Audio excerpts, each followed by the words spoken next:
Sa pasimula ng lahat ng bagay, mga kaibigan, itanong natin, saan nagsimula ang kabutihan, ang kaguluhan, ang pag-asa, at ang sakit na nararanasan ng tao?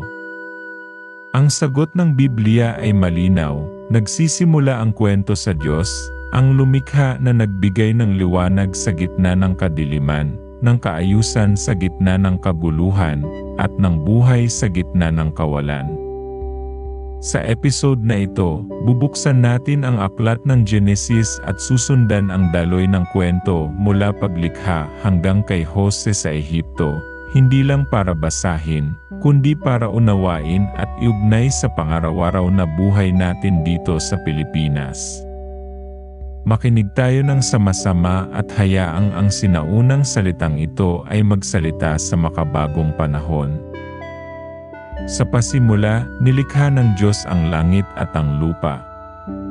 Sa unang mga araw, nakita natin ang Diyos na nag-uutos at ang sanlibutan ay sumusunod, magkaroon ng liwanag, at nagkaroon nga. Hinihiwalay niya ang liwanag sa dilim, hinuhubog ang dagat at lupa, inaalagaan ang bawat detalye, mula sa malalaking karagatan hanggang sa pinong hibla ng damo. Sa bawat yugto, inuulit ang deklarasyon, mabuti. At nang matapos ang kabuuan, napakabuti. Ipinakikita nito na ang mundo ay hindi aksidente, ito ay disenyo. At sa ikapitong araw, nagpahinga ang Diyos, hindi dahil napagod siya, kundi upang itatag ang ritmo ng buhay, may panahon sa paggawa at may panahon sa pahinga. Para sa atin na sanay sa overtime, side hustle, at walang humpay na abala, paalala ito na ang pahinga ay hindi katamaran, ito ay kabanalan. Kapag natutunan nating huminto, naaalala natin kung sino ang sentro at saan nanggagaling ang lakas at layunin natin. Sa gitna ng lahat ng nilikha ang tao ayon sa kanyang wangis, kawangis ng Diyos. Ibig sabihin, bawat tao, bata o matanda, mayaman o mahirap, kapitbahay mo man o taong di mo kilala online, ay may hindi matatawarang dignidad.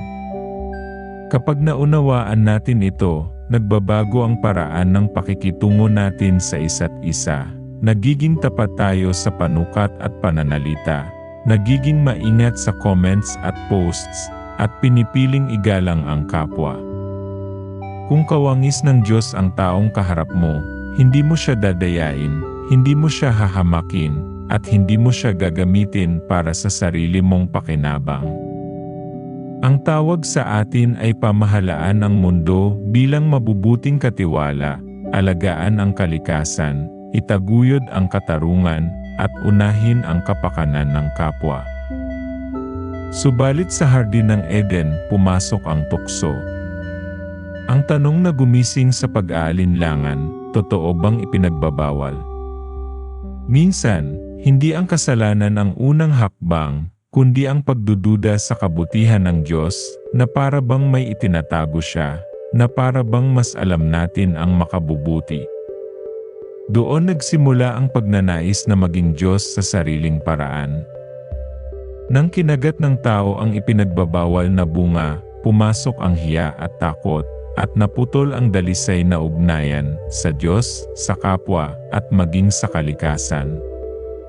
Ngunit hindi nagtapos sa hatol ang kwento, may pangako ang Diyos na darating ang binhing dudurog sa ulo ng ahas, isang sinag ng pag-asa sa gitna ng dilim. Sa araw-araw, makikita natin ang pattern na ito sa maliliit na kompromiso, kaunting pandaraya sa exam, kaunting lagay para mapabilis ang papeles, kaunting kasinungalingan para gumanda ang imahe. Maliit sa simula pero lumalaki ang tama. Kaya't mahalagang huminto, umamin, at bumalik sa Diyos na handang magpatawad. Mula kina Adan at Eva, lumago ang pamilya at kasabay nito ang kasalanan. Sa kwento ni Cain at Abel, nakita natin ang inggit na unti-unting nagiging galit at kalaunan ay karahasan. Binalaan si Cain, ang kasalanan ay nakapungay sa pintuan, ngunit maaari mo itong talunin. Ang larawan ay malinaw, ang kasalanan ay parang hayop na handang sumunggab, ngunit binibigyan tayo ng Diyos ng kakayahang magpasya. Sa buhay kapamilya at sa trabaho, may mga sandaling tinitingnan natin ang tagumpay ng iba at napapaisip, bakit siya? Bakit hindi ako? Kung papasukin ang inggit, sisirain nito ang relasyon. Mas mabuting piliin ang pagsisisi, pagpapakumbaba, at pag-amin sa sariling kahinaan. Sa halip na itulak ang kapatid palayo, maghanap ng paraan para magpatawad at magkaayos. Lumala ang kasamaan sa mundo hanggang sa dumating ang baha sa panahon ni Noah. Ito'y larawan ng hatol sa malawakang kasamaan, ngunit kasabay nito, larawan din ng biyaya, may arko ng kaligtasan. Hindi perpekto si Noah, ngunit siya ay nakinig at sumunod. Pagkaraan ng baha, naglagay ang Diyos ng bahaghari, isang tanda ng tipan, hindi nawawasakin muli ang mundo sa ganitong paraan. Sa mga panahong parang baha ang dagsa ng problema, utang, karamdaman, sakuna, may imbitasyon ang Diyos na pumasok sa arko ng kanyang pangako. Dito pumapasok ang halaga ng komunidad, ang simbahan at ang mga kaibigang nagbibigay lakas, ang pamilya na nagsasalo ng bigat, at ang panalangin sabay-sabay. Ang bahaghari ay paalala, may dulo ang bagyo, at may pangakong hindi tayo pababayaan. Matapos ang baha, muling dumami ang tao, ngunit tumindig ang Tor ng Babel, isang proyekto ng pagmamataas para gumawa ng pangalan para sa sarili. Hindi masama ang ambisyon, hindi masama ang pagnanais umunlad, ngunit kapag nawala ang takot sa Diyos, at ang layunin ay purong pag-angat ng sarili, nauwi ito sa pagkawatak-watak. Sa trabaho at negosyo, kapag naging mas mahalaga ang brand kaysa sa karakter, at ang likes kaysa sa pag-ibig, unti-unting guguho ang pundasyon. Ang solusyon ay kababaang loob at pag-ayon sa kalooban ng Diyos, ambisyong nakaangkla sa kabutihan at katarungan, hindi sa pagmamataas. Sa gitna ng paghahati ng mga wika at pagkalat ng mga tao, pumili ang Diyos ng isang tao, si Abram, at tumawag, umalis ka sa iyong lupain. At gagawin kitang pagpapala sa lahat ng bansa. 3 pangako ang ibinigay, lupa, lahi, at pagpapala. Dito nagsisimula ang plano ng Diyos na tumugon sa problema ng kasalanan at pagkawatak, sa pamamagitan ng isang pamilyang gagawing daluyan ng biyaya para sa lahat.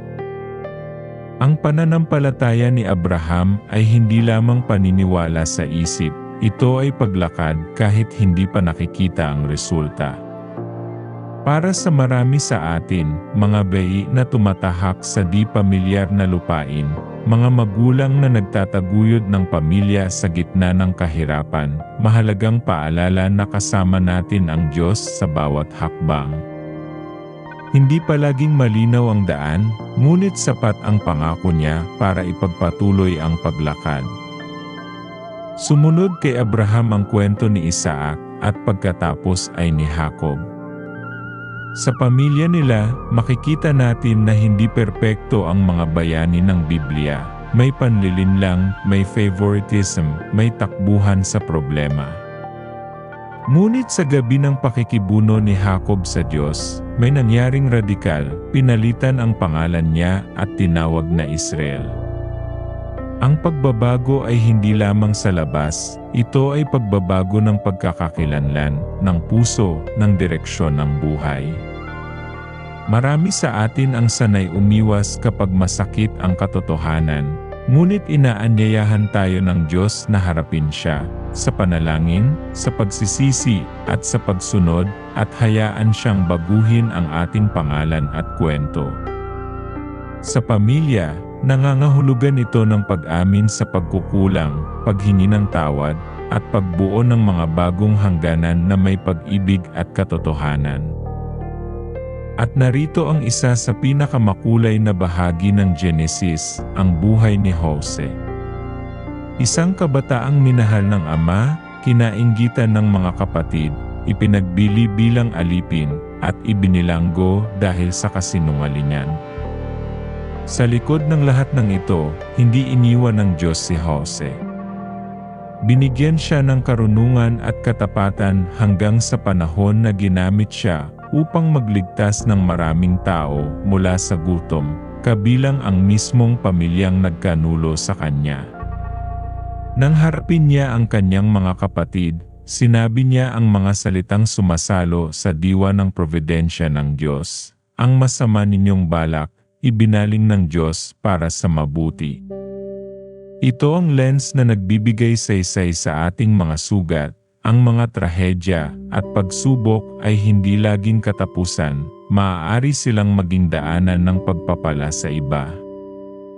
Sa ating konteksto, maaaring ito ang pagkawala ng trabaho na nagbukas ng bagong hanap buhay, ang karamdaman na nagturo ng malasakit sa may sakit, o ang kabiguan na nagtulak sa mas malalim na paglapit sa Diyos. Kung susumahin natin ang kabuuan ng Genesis, makikita natin ang tatlong malalaking tema. Una, ang Diyos na lumikha ay mabuti at makapangyarihan. Ang kaayusan ng mundo at ang ritmo ng pahinga ay paanyayang tanggapin ang kanyang disenyo at magtiwala sa kanyang kabutihan. Ikalawa, ang tao ay kawangis ng Diyos ngunit bumagsak dahil sa tukso at pagmamataas. Ang kasalanan ay hindi lang listahan ng bawal, ito ay puwersang sumisira sa ugnayan, sa Diyos, sa sarili, sa kapwa, at sa kalikasan. Ikatlo, sa kabila ng kabiguan ng tao, tapat ang Diyos sa kanyang tipan. Pinili niya si Abraham, pinangalagaan ang lahi, at sa pamamagitan ng mga kabuluhan ng kasaysayan ay itinutulak ang kwento patungo sa kaligtasan. Sa pang-araw-araw, ang mga aral na ito ay nagiging konkretong hakbang, pahalagahan ang pahinga at pamilya, mamuhay ng may integridad sa maliit at malaki, pairalin ang kababaang loob sa harap ng ambisyon, at magtiwala sa Diyos sa gitna ng mga pagsubok. Kung titingnan natin ang ating sarili ngayon, bilang mga Pilipinong nakikibaka sa taas ng bilihin, trapiko, sakuna, at mga relasyon, makikita natin na ang sinaunang kwento ng Genesis ay hindi luma, ito ay buhay. Kapag pinahahalagahan mo ang pahinga, sinusunod mo ang disenyo ng paglikha. Kapag iginagalang mo ang dignidad ng kapwa, ipinapakita mo ang imahe ng Diyos sa gawa, hindi lang sa salita. Kapag tumalikod ka sa maliit na pandaraya at pinili ang katotohanan, lumalakad ka paalis sa hardin ng tukso. Kapag pinili mong patawarin ang kapatid at yakapin ang pagkakasundo, tinatalo mo ang kasalanan sa pinto. Kapag ang komunidad ay nagsasalo sa bigat ng unos, ikaw at ako ay nagiging mga piraso ng arko ng pag-asa. At kapag naglakad ka sa panawagan ng Diyos, kahit malabo ang kinabukasan, nagiging buhay ang kwento ni Abraham sa iyong mga yapak. Marahil may mga tanong ka pa, paano kung napakarami ko na talagang nagawang mali? Paano kung pakiramdam ko ay nagkalat ako sa pamilya, sa pera, sa sarili? Ang mensahe ng Genesis ay may kasamang paanyaya, hindi natatapos sa hatol ang kwento.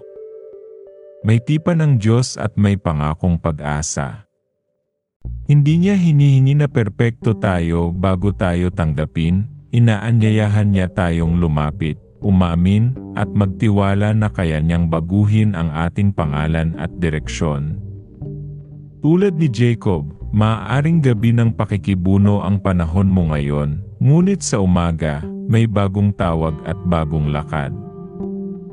Sa pagtatapos ng ating paglalakbay sa Genesis, alalahanin natin, ang Diyos ang simula. Sa kanyang salita, may liwanag para sa ating dilim, sa kanyang disenyo, may pahinga para sa ating pagod, sa kanyang tipan, may pag-asa para sa ating kasalanan at sugat. Huwag tayong manatili sa hiya o sa takot. Lumapit tayo sa Diyos na tumatawag pa rin, magtiwala, sumunod at magmahal. Sa susunod na kabanata ng ating serye, susundan natin ang lahi na kanyang pinili at kung paanong sa gitna ng kahirapan at pagkaalipin, patuloy na gumagalaw ang kamay ng Diyos. Ngunit sa ngayon, hayaan nating sumilay sa puso natin ang liwanag ng pasimula, ang liwanag na nagsasabing hindi tayo nag-iisa at hindi tapos ang kwento. Manalangin tayo, Panginoon, salamat sa iyong salita sa aklat ng Genesis. Salamat sa paglikha, sa pahinga, sa dignidad na ibinigay mo sa bawat tao, at sa pangakong hindi mo kami iwan. Inaamin namin ang aming mga pagkukulang, ang mga sandaling pinili naming maging Diyos sa aming sariling paraan, at hinihingi namin ang iyong awa at kapatawaran. Turuan mo kaming mamuhay na may integridad, kababaang loob, at malasakit. Palakasin mo ang aming mga pamilya at komunidad, at itanim mo sa amin ang lakas ng loob na lumakad ayon sa iyong tawag, gaya ni Abraham, at ang katapatan sa gitna ng tukso, gaya ni Jose. Sa ngalan ni Jesus, Amen.